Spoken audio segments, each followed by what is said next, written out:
શાળા પ્રવેશોત્સવનો આજથી રાજ્યભરમાં પ્રારંભ થવા જઈ રહ્યો છે।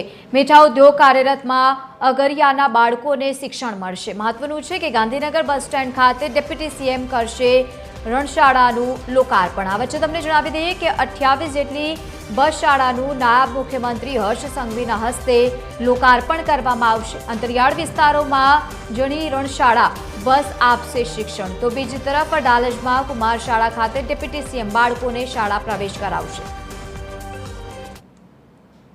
વધુ માહિતી સાથે એસોસિએટ એડિટર સોનલ અનડકટ આપણી સાથે લાઈવ જોડાયા છે। સોનલ, આજે શાળા પ્રવેશોત્સવની શરૂઆત થવા જઈ રહી છે, કેવો માહોલ, કેવી તૈયારીઓ?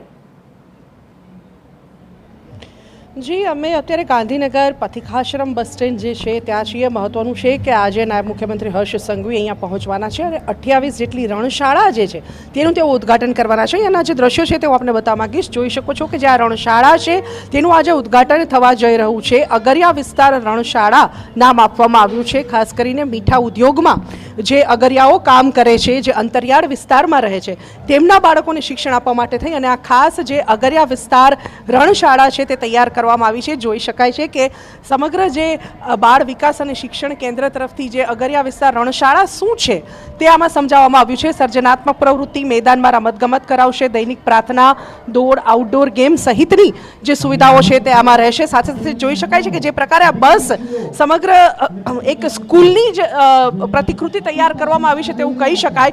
આ હિંચકો પણ બનાવવામાં આવ્યો છે બસ ખાતે, ખાસ કે જેથી બાળકોને મેદાનની કમી ના રહે। સાથે સાથે જે આ લસરપટ્ટી છે તે પણ બસમાં મૂકવામાં આવી છે। બસની જે વિશેષતાઓ છે તે જોઈ શકાય છે। સાથે સાથે જ અંદર બેઠક વ્યવસ્થા પણ કરવામાં આવી છે। જે બારીઓ છે બસની તે પણ જોઈ શકાય છે। અહીંયા નીચે બેઝિન તૈયાર કરવામાં આવી છે હાથ ધોવા માટે બાળકો માટે થઈને, જેથી નાસ્તો કરી અને તેઓ વોશ બેઝિનનો વપરાશ કરી શકે। જોઈ શકાય છે કે આ સમગ્ર શાળા જે છે પગરખાં રાખવા માટેની પણ આ જગ્યા એટલે કે શૂ સ્ટેન્ડ જે છે તે પણ અહીંયા બહાર તૈયાર કરવામાં આવ્યું છે। જોઈ શકાય છે આ સમગ્ર શાળા જે એક બસમાં તૈયાર કરવામાં આવી છે, જે અંતરિયાળ વિસ્તારોમાં જઈ અને અગરિયાના બાળકોને જે શિક્ષણ આપવાની વાત છે તે જોઈ શકાય છે। જે રીતે શાળા તૈયાર કરવામાં આવી છે, સમગ્ર માહોલ જે છે તે જોઈ શકાય છે। અહીં ટીવી પણ મૂકવામાં આવ્યું છે કે જેથી કમ્પ્યુટરાઇઝ્ડ જે શિક્ષણ છે તે પણ બાળકોને મળી શકે, ઓનલાઈન એજ્યુકેશન જે છે તે પણ બાળકો લઈ શકે તે પ્રકારની સમગ્ર વ્યવસ્થા અહીં કરવામાં આવી છે। પીવાનું પાણી પણ અહીં મૂકવામાં આવ્યું છે અને સાથે સાથે જ બાળકોને એ પણ જ્ઞાન અપાયું છે કે પાણી ઊંચેથી પીવાનું છે। આ પ્રકારે તમામ જે શાળા છે એ સમગ્ર તૈયાર કરવામાં આવી છે। આ જે બેઠક વ્યવસ્થા છે તે જોઈ શકાય છે। બાળકોને ખાસ જે બેન્ચ છે તે આપવામાં આવી છે, નીચે બેસી અને આ બાળકો જે છે તે શિક્ષણ મેળવી શકે તે પ્રકારની જે આ સમગ્ર વ્યવસ્થા છે તે કરવામાં આવી છે। મહત્વનું છે કે અંતરિયાળ ગામડાના વિસ્તારો કે જે રણ વિસ્તાર આવેલો છે ત્યાં ખાસ કરીને મીઠાના અગરમાં જે મજૂરો કામ કરતા હોય છે, અગરિયા કામ કરતા હોય છે, તેમના માટે થઈને ખાસ જે અગર શાળા છે તે તૈયાર કરવામાં આવી છે। આવી 28 બસોનું આજે નાયબ મુખ્યમંત્રીના હસ્તે લોકાર્પણ થવા જઈ રહ્યું છે। થોડી વારમાં જ નાયબ મુખ્યમંત્રી હર્ષ સંઘવી અહીંયા પહોંચશે અને તમામ જે આ શાળા છે 28 જે રણશાળા તૈયાર કરવામાં આવી છે તેનું ઉદ્ઘાટન તેમના હસ્તે થશે। જોઈ શકાય છે કે આજે 28 રણશાળાઓ છે તે અહીં મૂકવામાં આવી છે અને આ તમામ જે શાળાઓ છે તે હવે આગામી દિવસોમાં રણ વિસ્તારમાં જશે અને અગરિયાના જે બાળકો છે તેમને શિક્ષણ પૂરું પાડશે। હર્ષ સંઘવી અહીંયા પહોંચી ચૂક્યા છે। જોઈ શકો છો આપ લાઈવ દ્રશ્યો TV30ની સ્ક્રીન પર। તેઓ રણશાળાનું ઉદ્ઘાટન કરવા માટે અહીંયા પહોંચ્યા છે। નાયબ મુખ્યમંત્રીના હસ્તે આજે 28 જેટલી જે રણશાળાઓ છે નાયબ મુખ્યમંત્રીના હસ્તે જે રણશાળા છે તેની રિબિન કાપી અને હર્ષ સંઘવીએ ઉદ્ઘાટન કર્યું છે। એક્સક્લુઝિવ દ્રશ્ય TV30ની સ્ક્રીન પર આપ જોઈ શકો છો જે રણશાળાનું ઉદ્ઘાટન કરવામાં આવી રહ્યું છે। હર્ષ સંઘવી હવે વિઝિટ કરી રહ્યા છે રણશાળાની। અગરિયાના જે બાળકો છે તેમના શિક્ષણ માટે થઈ અને આ રણશાળા તૈયાર કરવામાં આવી છે। જોઈ શકાય છે મેયર મીરાબેન પટેલ, સાથે સાથે જ ધારાસભ્ય અને અન્ય જે નેતાઓ છે તેઓ પણ અહીંયા પહોંચ્યા છે। રણશાળાનું ઉદ્ઘાટન કરવામાં આવ્યું છે। હવે તેઓ સમગ્ર રણશાળા જે છે તેનું નિદર્શન કરી રહ્યા છે, વિઝિટ કરી રહ્યા છે। જોઈ શકાય છે લાઇટિંગની પણ રણશાળામાં વ્યવસ્થા છે અને સાથે સાથે જ ટેબલ ફેન જે છે, વોલ ફેન જે છે, તે પણ અહીં તૈયાર કરવામાં આવ્યા છે. ખાસ નાયબ મુખ્યમંત્રીના હસ્તે જ્યારે આ 28 જેટલી રણશાળાઓનું ઉદ્ઘાટન થયું છે ત્યારે એક વાત ચોક્કસ છે કે હવે જે અગરિયાઓ રણ વિસ્તારમાં કામ કરી રહ્યા છે તેમના બાળકો પણ હવે શિક્ષણથી વંચિત નહીં રહે અને તેમને પણ શિક્ષણ મળી રહે તે અંતર્ગત જે આ સમગ્ર શાળાનો જે પ્રોજેક્ટ છે તે શરૂ કરવામાં આવ્યો છે. મહત્વનું છે, જોઈ શકાય છે હર્ષભાઈ સંઘવી જેમણે અત્યારે ઉદ્ઘાટન કર્યું છે રણશાળાનું, સાથે સાથે જ ધારાસભ્ય છે અને લસરપટ્ટી મારફત કદાચ ઉતરવાનો નાયબ મુખ્યમંત્રી વિચાર કરી રહ્યા છે. જે રીતે અત્યારે લસરપટ્ટી મૂકવામાં આવી છે બાળકો માટે જોઈ શકાય છે. અહીંથી પણ ઉતરવાનો એક ઓપ્શન બાળકો માટે રાખવામાં આવ્યો છે. હર્ષ સંઘવી સમગ્ર બસની જે છે તે વિઝિટ કરી રહ્યા છે, જોઈ શકાય છે. હર્ષ સંઘવી અહીંયા પહોંચ્યા છે, સાથે સાથે જ ધારાસભ્ય રીટાબેન પટેલ, મેયર મીરાબેન પટેલ અને જે આગરિયા વિસ્તાર રણશાળા છે તેની મુલાકાત લઈ રહ્યા છે. મહત્વનું છે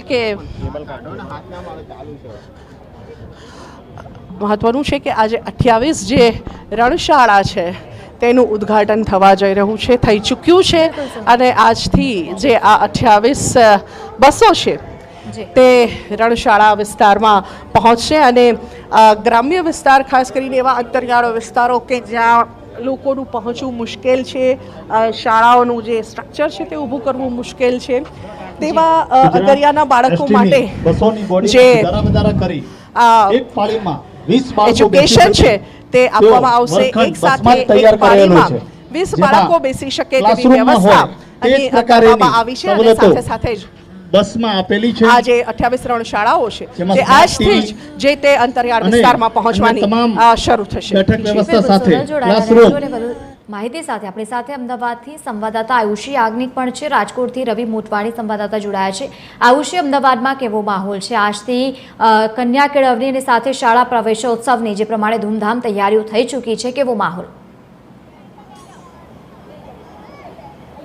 બિલકુલ લવલી, અમદાવાદમાં પણ શાળા પ્રવેશોત્સવને લઈને જે બાળકોમાં પણ ઉત્સાહ છે અને અલગ અલગ ખાસ કરીને જે સ્કૂલોની અંદર આનું વિશેષ આયોજન કરવામાં આવ્યું છે. અમે ઉપસ્થિત છે હંસપુરા ખાતે આવેલી જે હંસપુરા ગુજરાતી શાળા નંબર 1 અને 2ની અંદર કે જ્યાં હાલ જે શાળા પ્રવેશોત્સવ જે છે તેની શરૂઆત થવાની છે, જે માટે વિદ્યાર્થીઓ છે કે જે આવી ગયા છે. ખાસ કરીને જો અહીંયા વાત કરવામાં આવે તો અહીંયા IAS ઓફિસર છે Manoj Kumar Das, chief secretary to government of ગુજરાતના હસ્તે અહીંયા જે આનો પ્રવેશોત્સવ જે છે કરાવવામાં આવનાર છે અને અત્યારે જોઈ શકાય છે કે બાળકો અત્યારે મોટી સંખ્યામાં એકત્રિત થઈ ગયા છે, વાલીઓ પણ એકત્રિત છે અને હવે થોડીક જ વારમાં જેઓ અહીંયા તેઓ આવી પહોંચશે ત્યારે જે શાળા પ્રવેશોત્સવ અને કન્યા કેળવણી જે છે તેની આજે શરૂઆત છે તે કરાવવામાં આવશે. ખાસ કરીને વિદ્યાર્થીઓ છે કે જે અત્યારે હાલ વિદ્યાર્થીઓ પણ જ્યારે સ્કૂલો ખુલી રહી છે, પ્રવેશોત્સવ ચાલી રહ્યો છે ત્યારે ઉત્સાહ જોવા મળી રહ્યો છે અને આ વિશેષ રીતે જે સ્કૂલનો જે આ પ્રવેશોત્સવ હોય છે તેમાં વિદ્યાર્થીઓને વિશેષ રીતે સ્કૂલ બેગ્સ હોય છે, નોટબુક્સ હોય છે તે પણ આપવામાં આવતી હોય છે અને ખૂબ સારો એવો અભ્યાસ તેઓ કરે તે માટેના તમામ પ્રયાસો છે તે ગવર્મેન્ટ કરી રહી છે.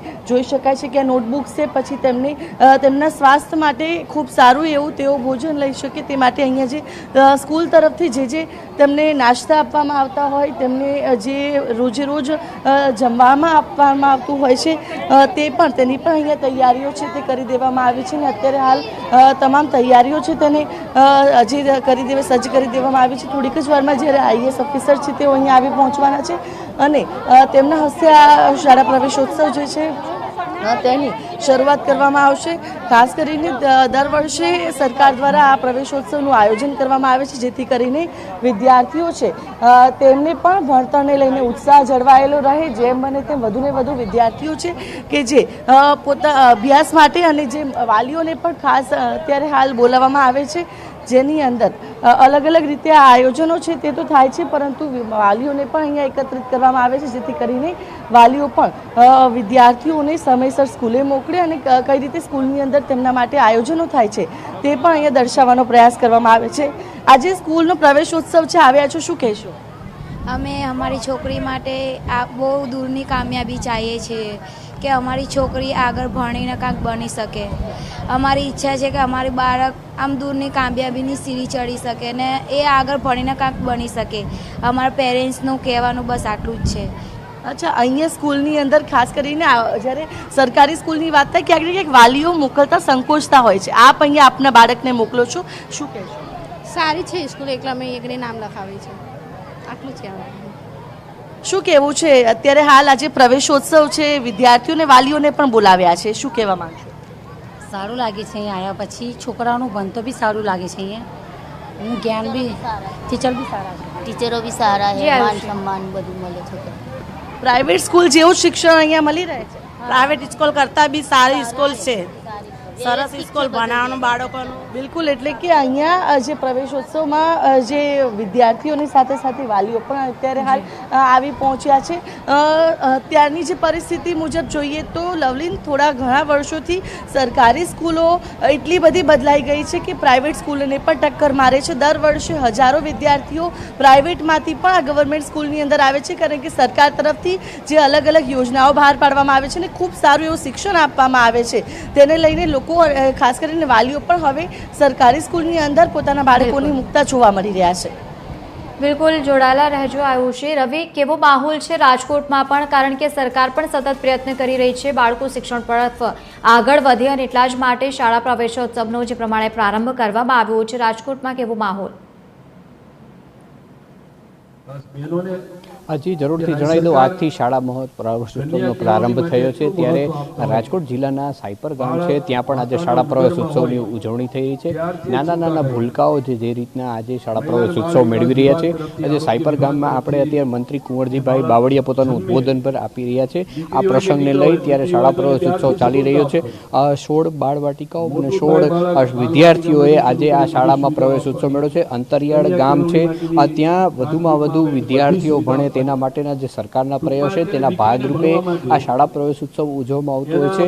જેથી આજે ઉત્સાહભેર નાના નાના ભૂલકાઓ તૈયાર થઈ અને આજે શાળાઓમાં પહોંચી ચૂક્યા છે. અને મંત્રી કુંવરજીભાઈ બાવળિયાના હસ્તે આ બાળકોને શાળા પ્રવેશોત્સવ કરવામાં આવે છે. સાથે જિલ્લા પંચાયતના પ્રમુખ સહિતના અધિકારીઓ અને પદાધિકારીઓ પણ પહોંચ્યા છે અને શાળા પ્રવેશોત્સવની ઉજવણી કરવામાં આવી છે. ખાસ કરીને કુંવરજીભાઈ બાવળિયાએ પોતાના ઉદ્બોધનમાં કહ્યું કે પહેલાંની શાળાઓમાં અત્યારની શાળાઓમાં ઘણો તફાવત છે. ખાસ કરી પહેલાં નડિયાવાડી શાળાઓ હતી, અત્યારે જે શાળાઓ છે અદ્યતન શાળા થઈ ગઈ છે, પૂરતા પ્રમાણમાં સુવિધાઓ મળે છે.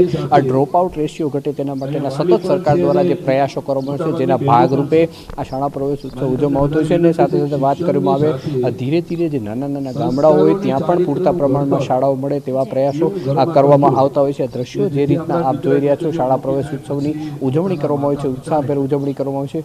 મોટી સંખ્યામાં ગામના લોકો પણ આ શાળા પ્રવેશોત્સવની ઉજવણીમાં સામેલ થયા છે. તેના દીકરા દીકરીઓ આ શાળા પ્રવેશ ઉત્સવમાં આવે અને તે પણ વધુમાં વધુ ભણે અને ભવિષ્યમાં સારી નોકરી અને સારા વ્યવસાય સાથે જોડાય તેવા પ્રયાસો સરકાર દ્વારા કરવામાં આવતો હોય છે. જી બિલકુલ રવિ, અને આયુષ્ય સાથે જોડાયા તે બદલ આ બંનેનો ખૂબ ખૂબ આભાર. તો જે પ્રમાણે રાજ્યભરમાં અત્યારે તૈયારીઓ દેખાઈ રહી છે, એક તરફ ડ્રોપ આઉટ રેશિયો જે છે ચિંતાજનક વધતાની સાથે સરકારે પણ સતત પ્રયત્નો કર્યા છે અને તેને જોતા ગુજરાતભરમાં આજથી શાળા પ્રવેશોત્સવનો ભવ્ય પ્રારંભ થઈ રહ્યો છે. સરકારી પ્રાથમિક શાળાઓમાં ભૂલકાઓનું ઉત્સાહભેર સ્વાગત કરવામાં આવ્યું છે. મોટી સંખ્યામાં વાલીઓને પણ ખાસ કરીને બોલાવવામાં આવ્યા છે. સમગ્ર રાજ્યભરમાં શિક્ષણ ક્ષેત્રે વિદ્યાર્થીઓને ઉત્સાહભેર જોડાવા માટે સરકાર સતત પ્રયત્નો કરી રહી છે. એક તરફ જે ડ્રોપ આઉટ રેશિયોની વાત કરી એ વધતા જતાં સરકારે પણ ક્યાંક ચિંતામાં મુકાઈ અને ત્યારબાદ સતત લોકોને આગળ વધવા માટે પ્રેરિત કર્યા છે. નાના નાના બાળકો સતત શિક્ષણ પ્રત્યે જાગૃત થાય અને સાથે શાળામાં જોડાય તે માટેના પણ સતત પ્રયત્નો સરકાર તરફથી કરવામાં આવી રહ્યા છે. અને આજથી વિધિવત રીતે પ્રારંભ થઈ ચૂક્યો છે. મુખ્યમંત્રી જે પ્રમાણે પ્રારંભ કર્યો, નાયબ મુખ્યમંત્રી હર્ષ સંઘવી પહોંચ્યા અને ત્યારબાદ જે પ્રમાણેની શરૂઆત થઈ ચૂકી છે. મહત્વનું છે કે સમગ્ર ગુજરાતભરમાં અલગ અલગ જગ્યાઓ પર જે પ્રમાણે આજથી શરૂઆત થઈ છે શાળા પ્રવેશોત્સવની. ડેપ્યુટી સીએમ હર્ષ સંઘવીની ખાસ ઉપસ્થિતિ જોવા મળી. 28 જેટલી બસ શાળાનું નાયબ મુખ્યમંત્રી હર્ષ સંઘવીના હસ્તે લોકાર્પણ કરવામાં આવ્યું છે.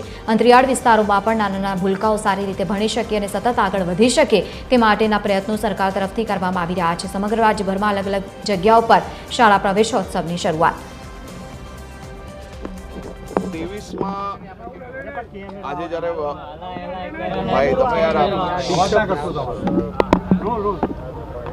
23મા શાળા પ્રવેશ ઉત્સવ નિમિત્તે આજે જ્યારે મુખ્યમંત્રી શ્રી ભૂપેન્દ્રભાઈ પટેલ વડનગર BN હાઈસ્કૂલથી શાળા પ્રવેશ ઉત્સવની જ્યારે શરૂઆત કરાવી રહ્યા છે ત્યારે ગુજરાત સરકાર ST દ્વારા અગરિયા વિસ્તારમાં રણશાળાનું એક ખૂબ જ નવા અભિગમ જોડે STની જે વેસ્ટ બસો હતી એમાંથી બેસ્ટ ઉપયોગ કઈ રીતે થઈ શકે તેનું એક ઉત્તમ ઉદાહરણ પૂરું પાડ્યું છે. 28 રણશાળા આજે અહીંયાથી આ અગરિયા વિસ્તારો માટે પ્રયાણ કરશે. આ રણશાળા એ એક ખૂબ જ યુનિક મોડલ છે. બસની અંદર 20થી વધુ બાળકો સીધી સોલર એનર્જીના માધ્યમથી ટીવી અને ડીશ ટીવીનું બી અંદર જ વ્યવસ્થા છે, જેથી ઓનલાઈન જે ક્લાસીસ ગુજરાત સરકાર દ્વારા ચલાવવામાં આવે છે તે બી આ બધા જ બાળકો લાભ લઈ શકશે. આ બાળકો જે રણની અંદર જેના પરિવારજનો કામ કરી રહ્યા છે, જે ભણતરથી ક્યાંક ને ક્યાંક દૂર જવું પડે તે માટે ભણતરથી દૂર રહેતા હતા, એવા પ્રત્યેક બાળકોને આ બસમાં ક્લાસ થકી આવનારા દિવસોમાં ભણતર આપવામાં આવશે. આપ જોઈ શકો છો આ બસો જે કંડમ હાલતની અંદર હતી એ જ બસ આજે ઉત્તમ શાળાની ક્લાસ હોય એ પ્રકારની વ્યવસ્થાઓ આ બસની અંદર કરવામાં આવી છે. સંપૂર્ણ રિવેમ્પ કરવામાં આવી છે. આ જ બસમાં ચારેવ ફસાટ પર જે રમતા રમતા કઈ રીતે ભણી શકાય તેનો બી પ્રયાસ કરવામાં આવ્યો છે. લસરપટ્ટી હોય, હિંચકા હોય, પીવાનું પાણી હોય, હાથ ધોવા માટેનું હોય, મધ્યાહન ભોજન માટેની વ્યવસ્થા હોય, આ તમામ વ્યવસ્થાઓ આ બસમાં કરવામાં આવી છે. આ એક ઉત્તમ પ્રયાસ ગુજરાત ST દ્વારા કરવામાં આવ્યો છે. આજે આ બધી જ બસો અહીંયાથી શિક્ષણ વિભાગને સુપરત કરવામાં આવી છે. હું આશા રાખું છું કે આવનારા દિવસોમાં બધી જ બસોનો ઉપયોગ વધુમાં વધુ થશે. આવી બીજી બી અનેક બસો અમે લોકો ભવિષ્યની અંદર તૈયાર કરીને અલગ અલગ ક્ષેત્રમાં મૂકીને જ્યાં બાળકોએ દૂર સુધી જવું પડતું હોય તે ના જવું પડે તે માટેનો પ્રયાસ કરશું.